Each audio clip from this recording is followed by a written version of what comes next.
इसलिए हमारे देश में ऋण देने वालों के लिए एक शब्द का प्रयोग किया गया, साहूकार। यानी जिसका साधु कार्य हो, जिसका श्रेष्ठ कार्य हो, वो साहूकार है। जरूरत पड़ा, मेरे पास पैसा है तो मैं अगले को दे रहा हूं, उसका काम चले। आज 4 बातें आप सबसे करूंगा ऋण के संदर्भ में। हमारे सामने 4 तरह के लोग हैं। एक वे जो ऋण लेते हैं, दूसरे वे जो ऋण देते हैं, तीसरे वे जो ऋण चुकाते हैं, और चौथे वे जो ऋण उतारते हैं। अगर नकारात्मक संदर्भ में देख ले तो इसको ऐसा कह दो, चौथों को पहले ये ले लो, ऋण उतारने की चर्चा बाद में। चौथे वे जो ऋण खा जाते हैं, लेने के बाद देने का नाम ही नहीं। सबसे पहली बात ऋण लेने की बात। संत कहते हैं जीवन की कुछ ऐसी व्यवस्था बनाओ कि कभी तुम्हें किसी से कर्ज लेना ही न पड़े, ऋण लेना ही न पड़े। और यदि किसी परिस्थितिवश तुम्हें ऋण लेना पड़ा हो तो जब तक चुकाओ नहीं तब तक चैन से मत बैठो। हमारे यहाँ कहा गया कि कभी कर्ज मत लेना, ऋण मत लेना, क्योंकि ऋण को कभी कम मत समझना। जैसे एक नन्ही सी चिंगारी बढ़कर दावा नल बन जाती है, वैसे ही छोटा सा ऋण भी पूरे जीवन भर उसके बोझ से दबा देता है। तो पहली कोशिश करो कि कभी किसी से ऋण लेना ही ना पड़े, और लेना पड़ा है तो उसे जितनी जल्दी संभव हो चुकाने की कोशिश करो। आजकल लोगों में ऋण लेने की प्रवृत्ति बढ़ गई और एक परंपरा विकसित हो गई कर्जा लेके घी पीने की। लोग अनाप शनाप खर्चे करते हैं। लोगों की जीवन शैली एकदम अलग हो गई। आय के साधन लोगों के पास कम और खर्चे जब अधिक होते हैं तब व्यक्ति के सामने अनेक तरीके से पैसा एकत्रित करने का सवाल खड़ा होता है, और उसमें फिर लोग एक दूसरे से पैसा उधार लेकर कर्जदार बन जाते हैं। और कई ऐसे भी कर्जदार होते हैं जो जीवन भर उस बोझ से दबे रहते हैं। ऋण लो कब लो? जब तुम्हारे ऊपर घोर विपत्ति हो, तभी ऋण लेना चाहिए। कई बार लोगों के जीवन में इस प्रकार की विपत्तियां आ जाती है। उस घड़ी में बीमारी हो, विपत्ति हो, अन्य कोई ऐसी समस्या हो, आपदा के रूप में आके खड़ी हुई है, अब मेरे पास कोई चारा नहीं है, तो भाई किसी के आगे जाकर के हमने कुछ ऋण लिया और ये तय किया कि जैसी मेरी स्थिति अनुकूल हो मैं चुका दूंगा। ये तो ठीक, लेकिन आजकल तो कर्जा लेकर के ही व्यापार किया जाता है। पहले ऋण देने की परंपरा को साहूकारी कहा जाता था, फाइनेंस का बिजनेस हो गया। अब सब कुछ लोन पर लोन पर लोन पर। आजकल तो सब कुछ लोन पर है। बच्चा पैदा करने के लिए भी लोन होता है। एक व्यक्ति से कहा, थोड़ा वो डायबिटिक था, बीमार था, तो डॉक्टर ने कहा भैया थोड़ा लोन पर टहला करो। लोन पर टहला करो। उसने कहा डॉक्टर साहब मेरा तो पूरा परिवार ही लोन पे चल रहा है ना। ये क्या है? हर व्यक्ति कर्जदार, कर्ज के साथ जन्मता है और कर्ज के साथ मरता है। आजकल अनेक एजेंसीज है जो आपके लिए एक से एक प्रोजेक्ट बनाती है, सब जवाब दिखाती है, कागजों में सब चीज़ें लिख दी जाती है। सामने वाले को लगता है कि ऐसा करेंगे तो ऐसा होगा, इतने दिन में ऐसा रिटर्न आएगा, और फिर उस लोभ में पड़कर वह व्यक्ति ओवर एस्टिमेट काम कर लेता है, अपनी क्षमता से ज़्यादा वजन अपने सिर पर लादता है, नतीजा उसी में दब कर रह जाता है। व्यापार कभी कर्ज लेकर मत करना। हमारे नीति शास्त्र कहते हैं जितनी पूंजी उतना काम, जितनी चादर उतना पैर, उसे बाहर मत बढ़ाना। अगर तुम्हारे पास कम पैसा है, छोटा धंधा कर लो, सुख की नींद सोओगे। कम पूंजी में बड़ा व्यापार करोगे तो चिंता में सोओगे, चिंता में जागोगे। अपनी संपत्ति का भोग करने की जगह रात दिन एक ही बात होगी, इसका पैसा कैसे चुकाऊं, उसका पैसा कैसे चुकाऊं। कई लोग हैं जो इसकी टोपी उसके सिर ही करते रहते हैं और करोड़ों के संपत्ति के मालिक होने के बाद भी भिखारियों जैसा जीवन जीते हैं। उनके जीवन में हमेशा क्राइसिस होता है। तो ओवर एस्टिमेट काम कभी मत करो।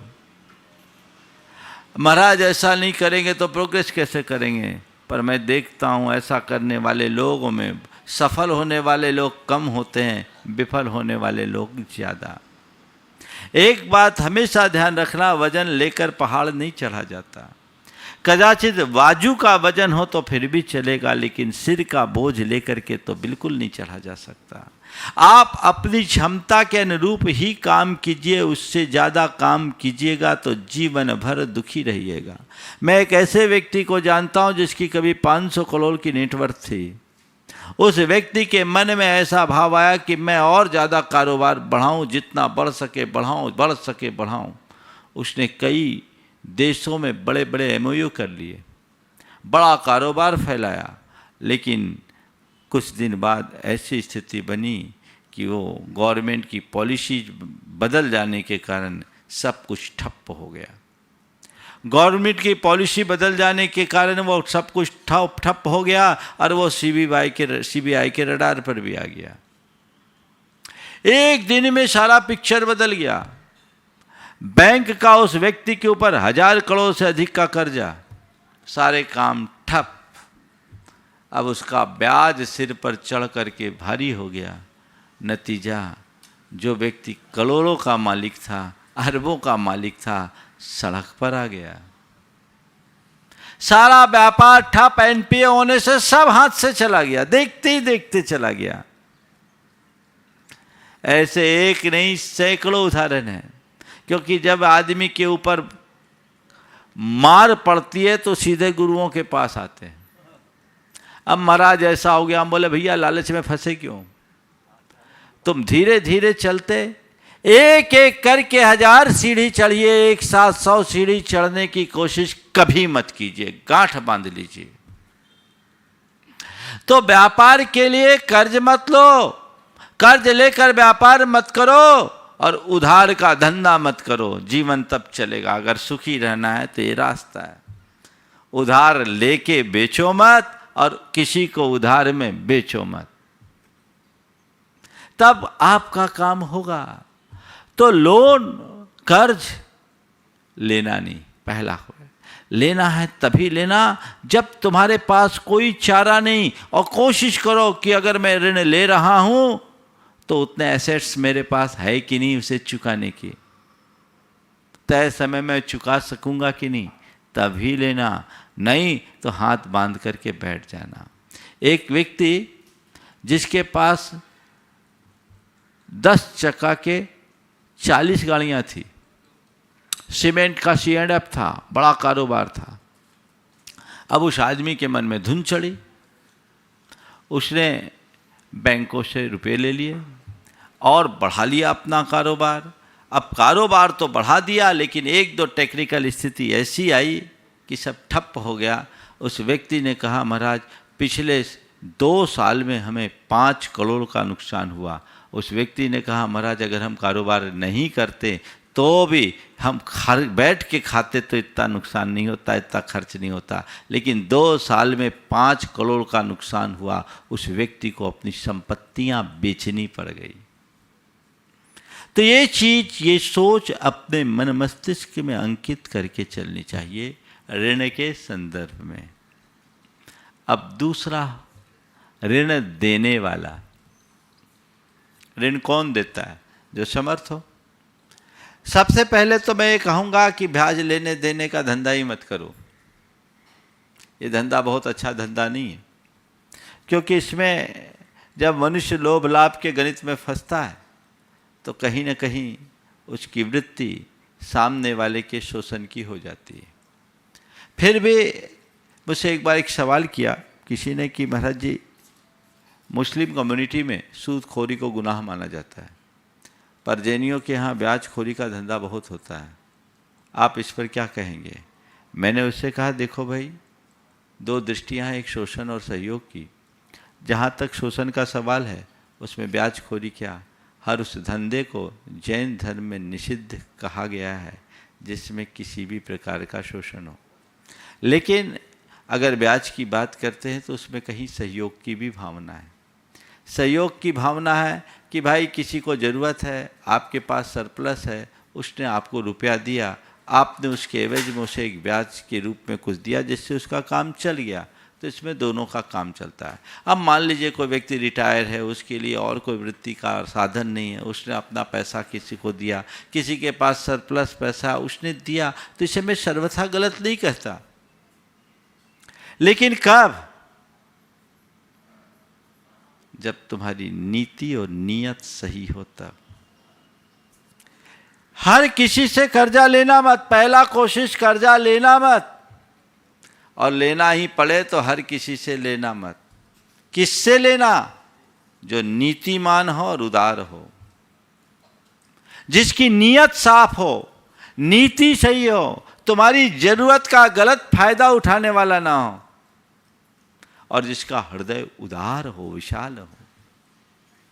कल तुमने उससे पैसा लिया तो तुम्हारा पैसा वसूलने के लिए यदि वो तुम्हारी छाती पर मूंग दलने वाला हो तो ऐसे व्यक्ति से दूर रहना। लठ के बल पर तुमसे पैसा वसूलने वाला हो तो ऐसे व्यक्ति से कभी पैसा मांगने की कोशिश मत करना, क्योंकि वो तुम्हें सड़क पर ले आएगा, तुम्हारा घर मकान बिकवा देगा। ऐसे व्यक्ति से कभी कर्ज लेना ही नहीं। जो जरूरत से ज्यादा ब्याज वसूलता है वो इंसान नहीं, वो तो एक प्रकार का कसाई है जो आदमी को चूसता है।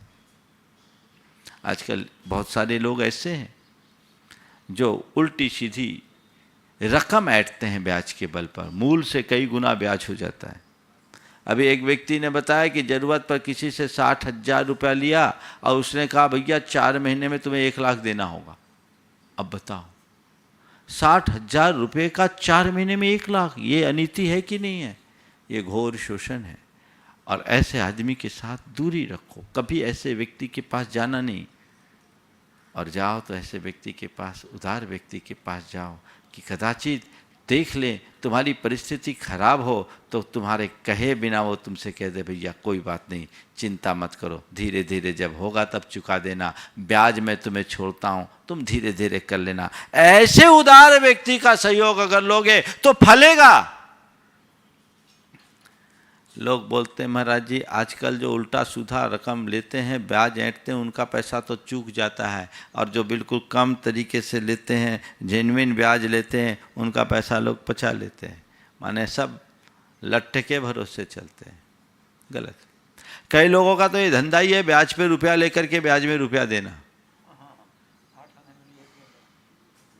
ये सब चीज़ें ठीक नहीं है, ये व्यापार उचित नहीं है, इससे बचना। मैंने इस संदर्भ में अपने विचार अनेक बार प्रकट किए, आज अधिक विस्तार नहीं करूँगा। लेकिन सरप्लस हो तो दो, लेकिन तभी दो जब तुम्हारा हृदय बड़ा हो, विशाल हो। पैसे से ज़्यादा मनुष्य को इंसानियत को महत्व देना चाहिए। तुम्हारे द्वारा जोड़ा गया पैसा ही छूट जाएगा, इंसानियत को महत्व दो, नहीं तो तुम उस पैसे को कमा जरूर लोगे, भोग नहीं पाओगे। दुनिया में बहुत ऐसे लोग हैं जिनने अनाप शनाप पैसे कमाए लेकिन जीवन में उसे भोगा नहीं, 10 प्रकार की बीमारियों से जकड़ गए। अब वो सब कुछ देख करके संतोष कर रहे हैं, भोगने का सौभाग्य नहीं मिल रहा। तो ऋणदाता वही हो जो उदार हो, नीतिमान हो, धर्मनिष्ठ हो, परोपकार की भावना से भरा हो।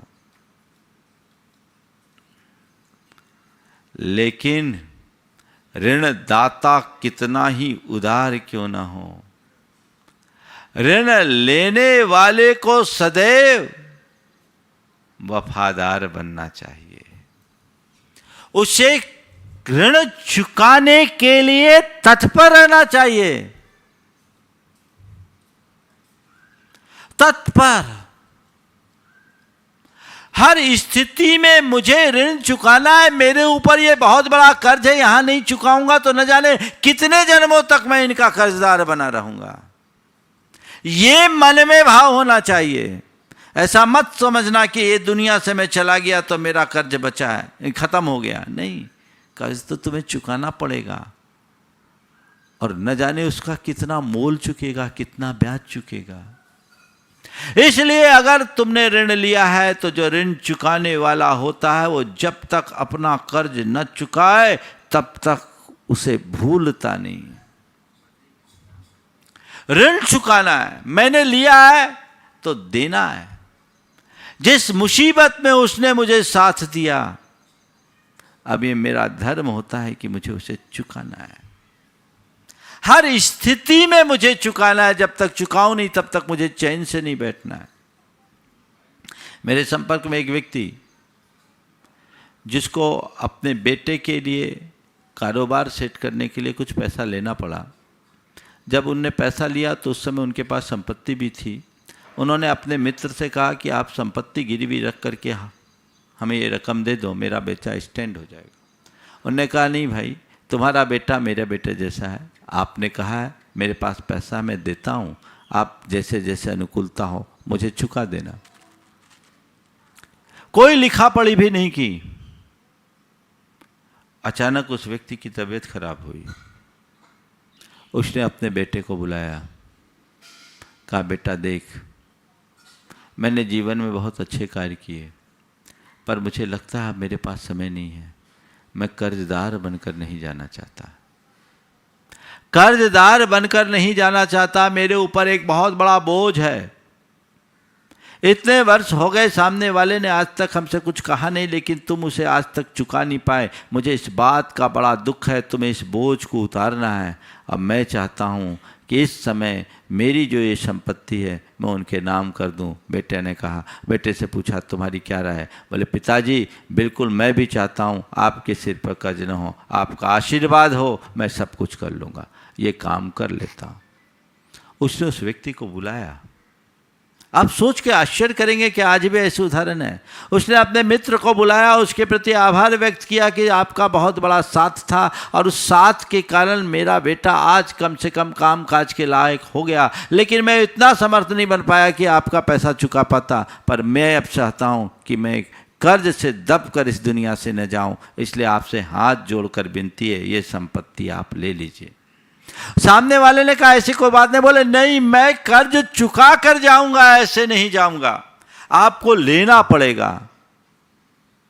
अगले ने उस संपत्ति को अपने नाम लिया और साथ ही साथ बेटे से कहा बेटा ठीक, तेरा जब तक अल्टरनेट न हो जाए तब तक उसे खाली करने की जरूरत नहीं है। संपत्ति मेरी है, यह तेरी बात एक है, लेकिन आज तेरे पिता के आदर्श ने मुझे अंदर से नम्रीभूत कर दिया है, अभिभूत कर दिया। मैं आपसे पूछता हूं, है आपके अंदर ऐसा दिल?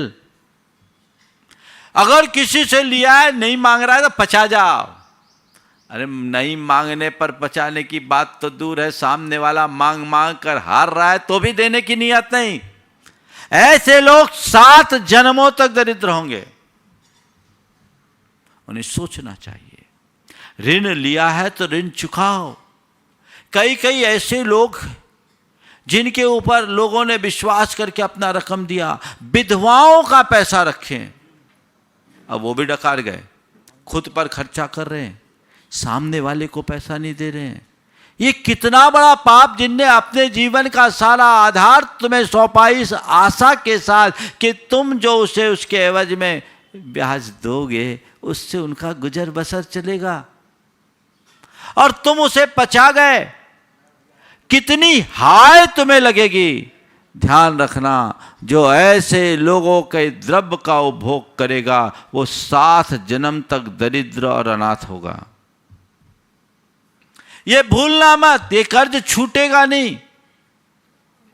तो ये हृदय में धार के रखना चाहिए, किसी का 5 रुपये का भी कर्ज तुम्हारे सिर पर है और तुम्हारी स्मृति में है, तो जब तुम्हें ये रखना चाहिए मन में भान कि मुझे उसका कर्ज चुकाना है। देने वाला भले भूल जाए, पर तुम्हारे स्मरण में रहना चाहिए मुझे इसका कर्ज चुकाना है, चुकाना है, चुकाना है। रखना चाहिए और जीवन के अंतिम क्षण तक उसे चुकाने का प्रयास करना चाहिए, भोगना नहीं चाहिए। तो ये ऋण चुकाने वाले लोग वफादार कहलाते हैं। जो कमजोर होते हैं वो ऋण लेते हैं, जो उदार होते हैं, समर्थ होते हैं, वो ऋण देते हैं, और जो वफादार होते हैं वो ऋण चुकाते हैं, और जो बेईमान होते हैं वो कर्ज खाते हैं, वो जीम जाते हैं।